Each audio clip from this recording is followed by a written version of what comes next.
liberator, but you can't murder liberation. You can murder revolutionary, but you can't murder revolution. And you can murder a freedom fighter, but you can't murder freedom. You're tapped in, so let's get right to it. All right, so as we should know, Ukraine hit an Iranian cargo vessel July 25th, killing one sailor and injuring another. Ukraine's SBU says the ships were moving military cargo to Russia is the reason why they struck the ship. Iran calls it an attack on commercial shipping and has threatened retaliation. As we know today, as of now, Iran has already supposedly retaliated. And this brings into question, is Ukraine a part of the Iranian U.S. Israeli war now, or is Iran now a part of the Russian and Ukrainian war? Now, I have something, and you guys need to pay attention because I'm going to show how we got here. And this thing is a little deeper than a lot of us want to acknowledge or that we're willing to, admit. This thing has been brewing for a while now. All right. Now, before I get to that clip, as always, please like, share, follow, and subscribe. You are tapped in. This is the Art of Political Discourse. We appreciate your participation and your viewership very much. So thank you for that. Now, without further ado, let's get to this clip. Again, I want to say this thing has been brewing for a long time. So what I'm going to lay out for you guys is a timeline, so to speak, an event kind of diagram or narrative that has led to where we are now. How did we get here? How did Ukraine end up in the war with Iran, United States and Israel? And how is Iran connected to the Ukrainian and Russian war? Okay, so let's get to that. All right. Now, what we first need to understand is that attack did take place July 25th. Of course, Ukraine strikes Iranian vessel in the Caspian Sea. Tehran accuses Kiev of hostile and criminal act. All right. Now, that did occur.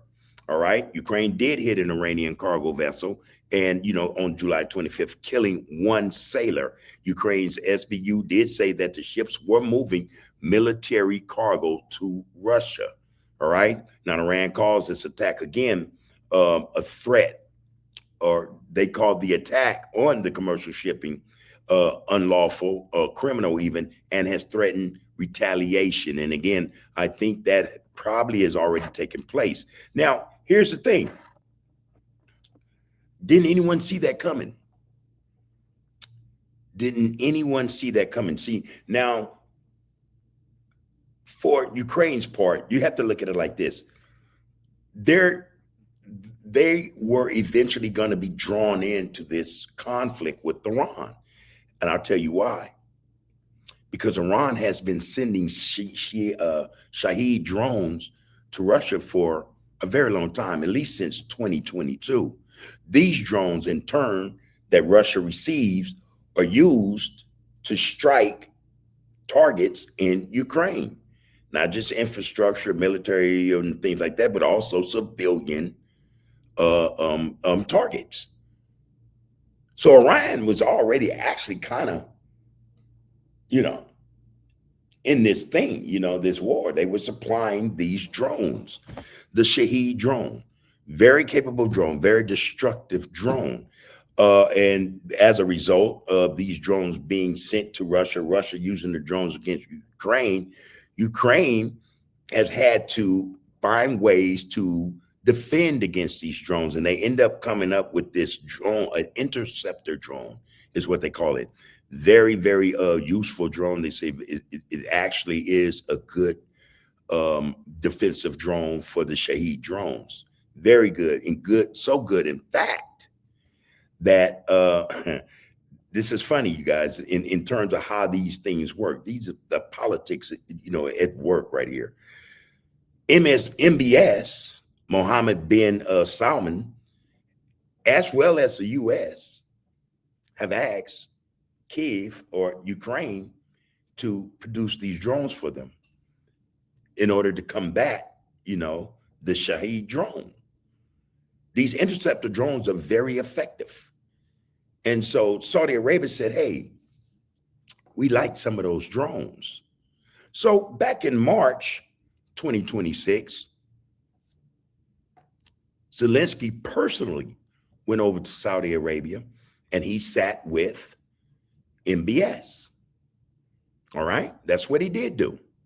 He sat with MBS and, had that photo op thing going there, and pretty sure, outside of cameras, not in the camera's view, they had negotiations, and those negotiations evolved around or concerned the interceptor drone that Ukraine produces. Okay. Now, it can be said that once Iran heard about this, Iran looked at that or labeled that as a threat, as Ukraine involving itself in its war against the United States, Israel, and those who are their allies. And Iran said, hey, all right, we're going to choose a time and place because we see this as an act of war. We could, we'll deal with this as we see fit, and it's kind of ironic that Iran felt that way because, again, Iran had been sending Shahed drones to Russia since 2022, and then boom, here comes Zelensky. He meets with MBS and orchestrates a Gulf deal. All right. This is real live, a real live interaction between the two. But again, this happened back in March of 2026, a Gulf tour, which is what Zelensky had of Saudi Arabia, the UAE, Qatar, Jordan, trading Ukraine's cheap interceptor drone tech for missile support and investment. There you go. All right. Explicitly framed around countering Iranian designed Shaheds. Now, keep in mind, months before that meet with MBS, Zelensky was here in the United States and he got a tongue lashing from Trump. He got undressed. Trump stripped him bare, embarrassed him, disrespected him to a great extent, that occurred. Months later, he told Zelensky in Ukraine, we're not giving you anything else. We're going to cut support to you. We don't need you. You need us. We got all the cards, is what Trump was saying. We got all the cards. In comes the Shahed drone, very effective drone, hard to shoot down. Trump don't know what to do. Netanyahu does not know what to do. MBS does not know what to do about these Shahed drones. In comes Zelensky with the interceptor drone. Now, Zelensky has all the cards, and I don't know, you could call it smart strategy or you can call it opportunistic, but he is using those drones to Ukraine's benefit. So now what we understand is that everything that Trump took in terms of aid to Ukraine, he's getting back, plus some. That's strategic. I have to say he has the cards. Zelensky has the cards, okay? That meeting, though, between MBS and Zelensky solidified a defense agreement between the two. And that's just Saudi Arabia. We don't know what the UAE, Qatar, and others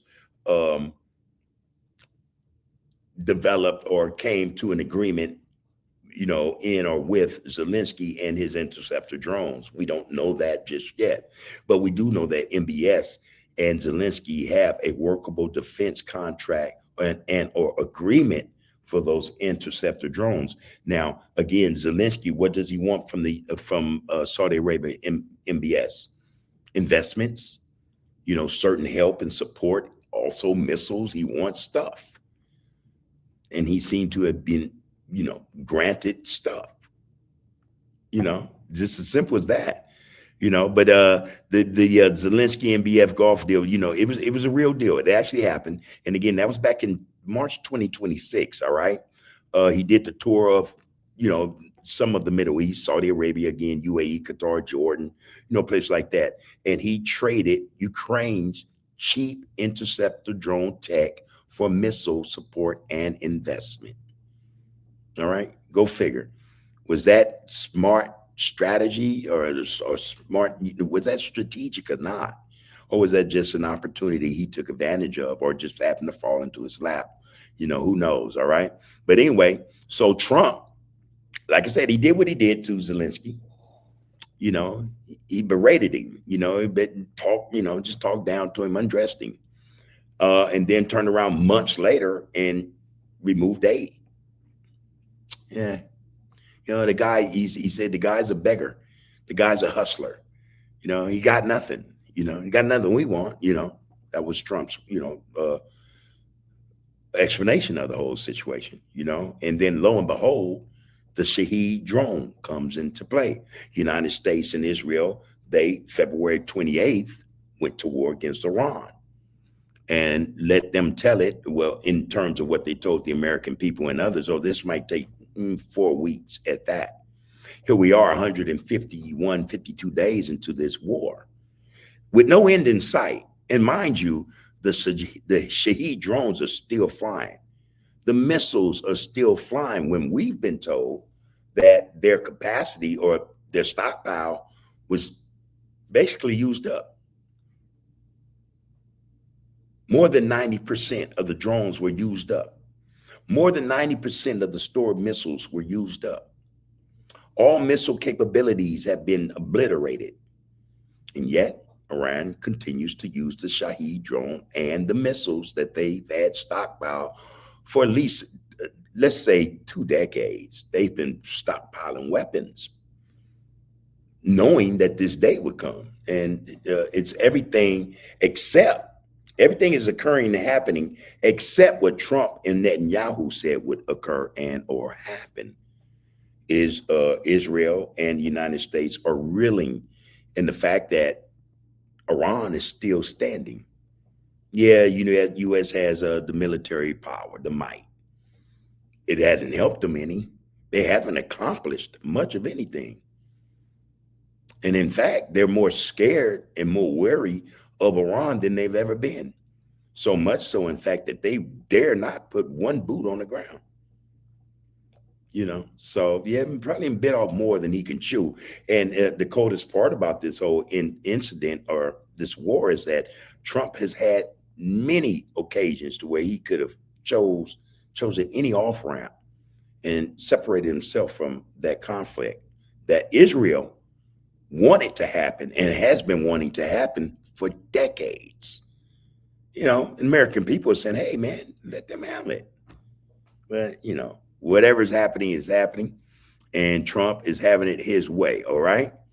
But that is the gist of it. Let's say, let's put it to you like that.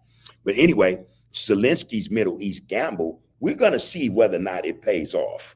And again, he's in it not for free, not by a long shot. His meeting with MBS is one indication of that. He's sitting with pure money, an opportunity to get some things that the United States denied him and others. And couple that with the fact that all of a sudden he gets a request from the United States asking, hey, can you help us? Can you help us? Okay. Let me show you that right here. Let me show you that right quick. All right. Yeah, here we go. Let me show you this. Now, this is the United States after the disrespect it handed Zelensky at 1600 Pennsylvania. And then, months later told him, we're not going to send you no more assistance and help.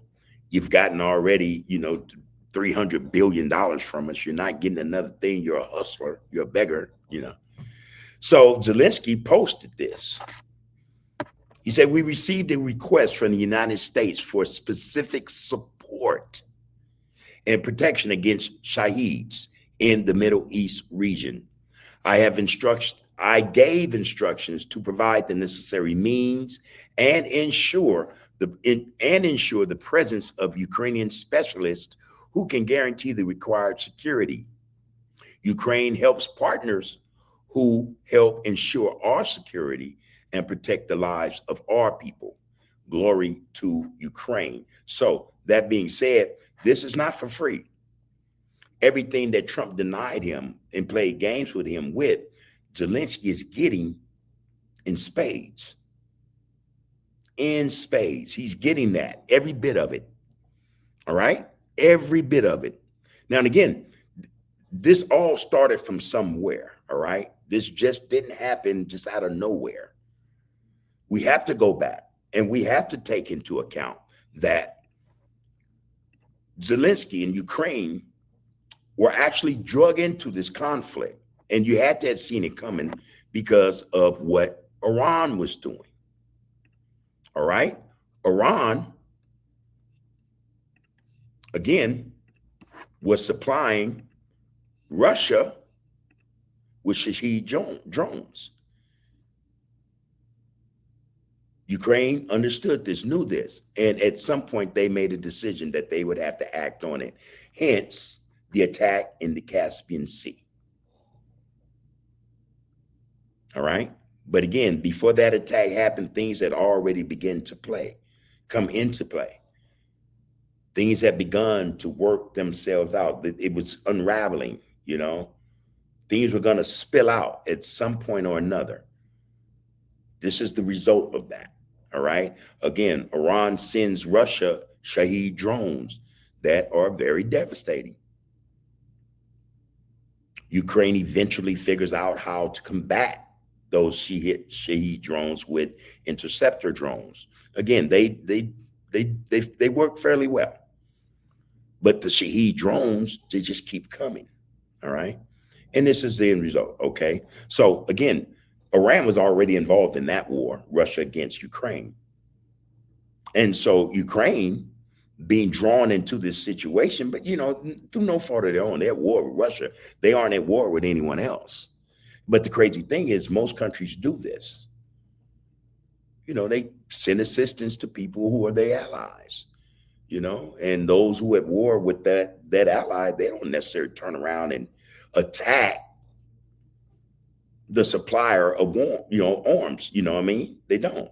Russia hasn't attacked NATO yet, or the EU, any of those Western countries that have been supplying Kiev or Ukraine with these weapons to fight back. Russia hasn't attacked anyone. Of course, Iran has. Anyone in the Middle East or in that region that provides military support for assets and things of that nature, they're being attacked. Yeah. But anyway, that strike that we're looking at here is a strike heard in 2 wars. All right. So the Caspian Sea hit was, I think, the hinge point in this thing. Ukraine treating Iran as a co-belligerent because of its drone supply chain to Russia. Just simple as that. You can frame the smart strategy as I am doing versus opportunism. You can call it what you want. And in fact, I think it's a little bit of both. Very smart strategy on Zelensky's behalf, and at the same time, very opportunistic. Very much so. Very much so. So, the question, is Kyiv defending itself against the Shaheed pipeline, or is, Kyiv picking a second fight to raise its profile? See, there's a lot at stake here. There's a lot at stake here. And that's why I say, hey, this thing, it has a lot of moving pieces to it. Quite a few. Quite a few moving pieces. Quite a few moving pieces. So you have that situation. And then again, you have Zelensky going to visit MBS. That was the Gulf pivot, I would call it. You know, that was the pivot. And this was, I think, done it was deliberate. It was determined that this had to be done, and he did it. And again, he went personally. He didn't send an aide. He went himself. All right.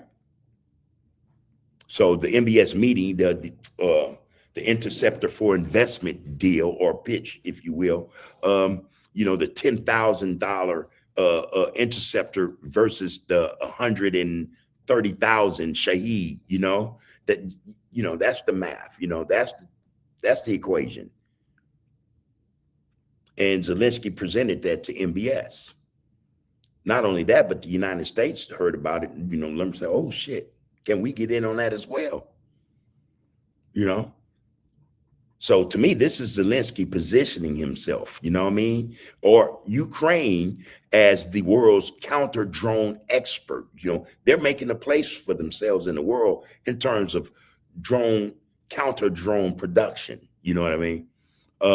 It's valuable currency, I think, in any region that is faced with Iranian Shaheed drone fire. You know what I mean? Think about that. Great move, master stroke on Zelensky's behalf. Again, is this smart strategy or is this just opportunism? You know, or is he being opportunistic? Again, I think it's a little bit of both. That is a strategy in and of itself. A great move, I have to say. So that occurred. Then next thing you know, I'm telling you, this stuff, you can't make this stuff up. You cannot make this stuff up. Where's my guy? Oh, wow. Okay. Yeah. Trump calls Netanyahu and Zelensky. You know, two guys in the same week, two guys at war, come to 1600 Pennsylvania Avenue to discuss what? Why is Zelensky so important all of a sudden when he gets summoned to the White House?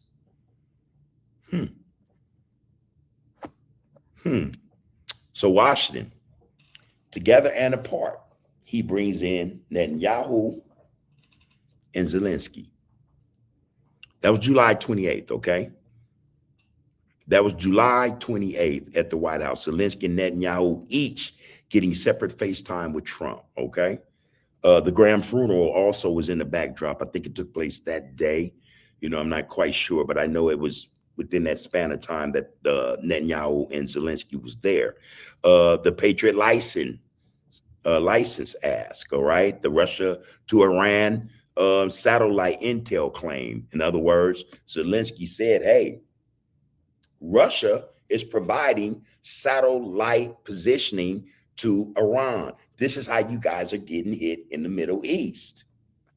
Zelensky says it out loud, you know, says something out loud. And now the United States, and you hear talk of it, but not in such a way where what Russia is doing, right? Russia, death of U.S. soldiers as a result of Russia giving up satellite positioning. Oh, no, we can't have that. We got to get Russia. But no one said that. No one is even barely speaking about it as they should. In walks Zelensky. And he says, hey, by the way, you know, Russia's providing them satellite imagery and positioning of your forces. Right? You know, so I think this is where you could pose the gamble play. You know, is this a gamble? You know, this is where you can actually pose the gamble question. You know, squarely just put that down. Is this a gamble? Is he making a play? Is he betting on something? You know, is Zelensky using the Iranian crisis to claw back what Trump has withheld? Tomahawks, financial assistance, security guarantees, all those things Trump took back, snatched, or denied him. Now here goes Zelensky, and he's saying, again, what no one else is willing to say, I have all the cards now, Trump. I have all the cards. How we gonna play this? Trump said, come on down, man. Come on to the White House, and I'll treat you better this time, and we could talk about it. I love to negotiate. I'm a businessman. Yeah, he's gonna pay. He's gonna pay through the you know what. it only, I think it's only appropriate. You know, again, you had to have, in some strange way, you saw this coming. You see it coming. You see it coming. So, you know, the question is, though, is this, you know, is this an overreach? You know what I mean? Is this an overreach by Zelensky, of course? Is this an overreach? Is he trying to get too much? Is he asking for too much? Is he doing too much? To get called down with Benjamin Netanyahu, meet with Trump again, and see a lot of senators and, you know, people with political power, and then come and say, hey, I know some things. I have some things that can actually help you guys. But, you know, fair exchange is not a robbery. A fair exchange is not a robbery. So he just got out there and said, hey, you know, by the way, Russia is helping to kill, you know, giving Iran military know-how, precision, you know, positioning, precision, the whole nine to kill you guys. Did you know that, by the way? Sure they did. But no one was able to say it until Zelensky said it out loud. I mean, forcefully so, if you ask me. That happened. And again, I have to ask myself, and you should as well, is this payoff or overreach? You know, Trump says he's the best at what he does, negotiate, you know, deals. I want to know how this is going to turn out. Will Zelensky get them tomahawks now? Will he get them long-range missiles he's been itching for 3-4 years? Smart strategy or just an opportunistic gamble? We will know in due time. But, you know, you leave it open for the audience, you know what I mean, to decide. And that's for you guys to decide what it is that's actually taking place. You know, how do you see this thing unfolding? Is Zelensky in the best position of them all? The little guy that Trump disparaged in front of the whole world, is he the man now? Does Zelensky have all the cards, in fact, hold the whole deck? So does inserting Ukraine into a second war strengthen Zelensky's hand with Washington and the Gulf states, as well as Israel? You can't leave them out of the equation. Or does it risk, okay? Does it risk Iran or Iranian and Russian retaliation and donor fatigue?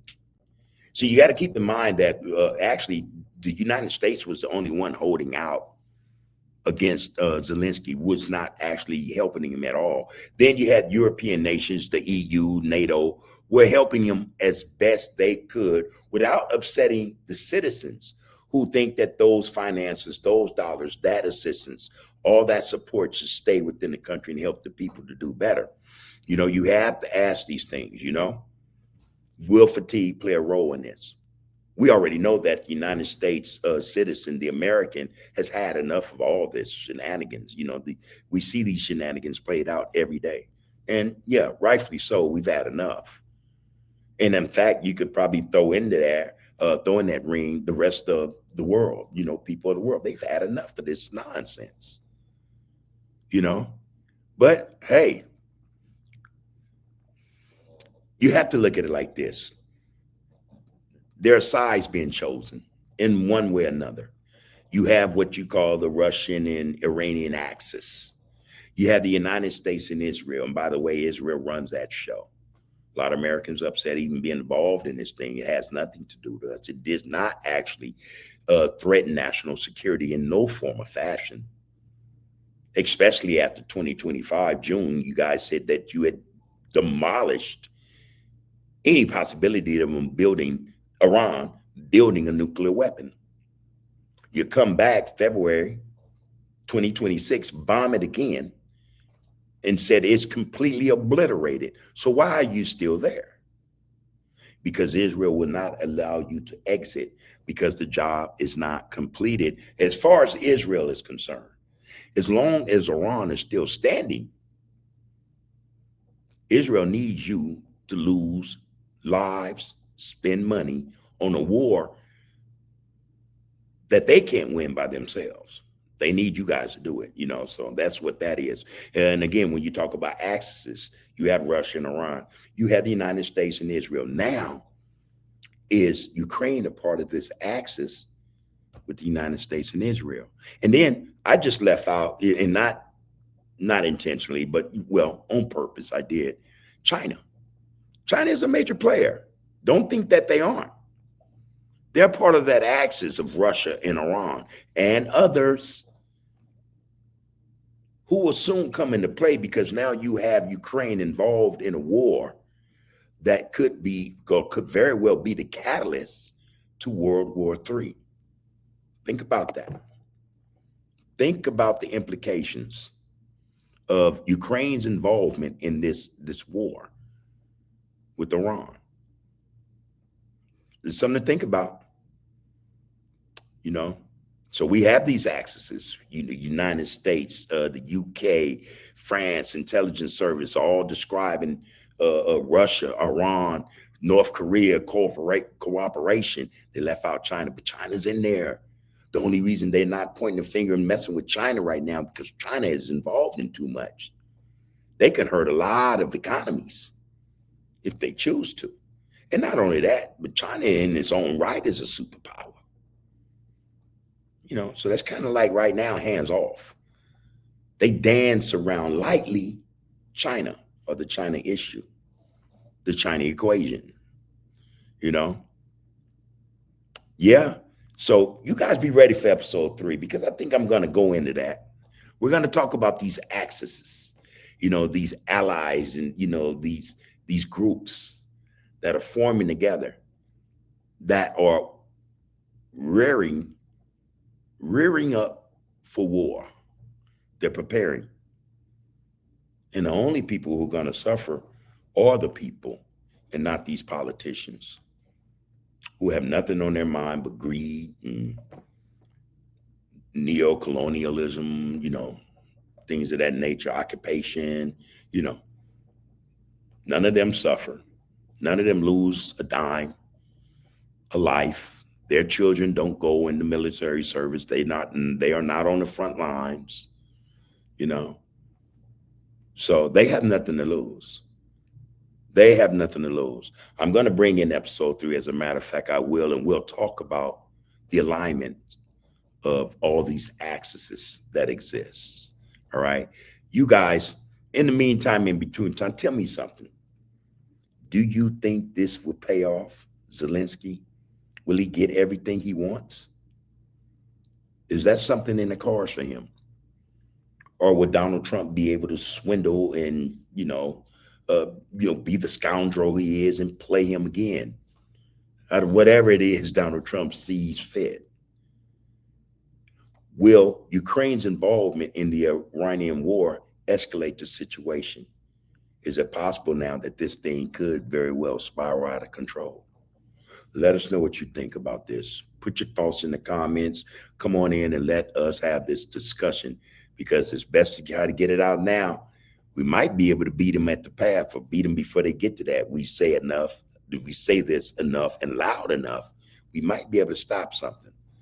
But if not, they'll continue to do what they're doing. All right.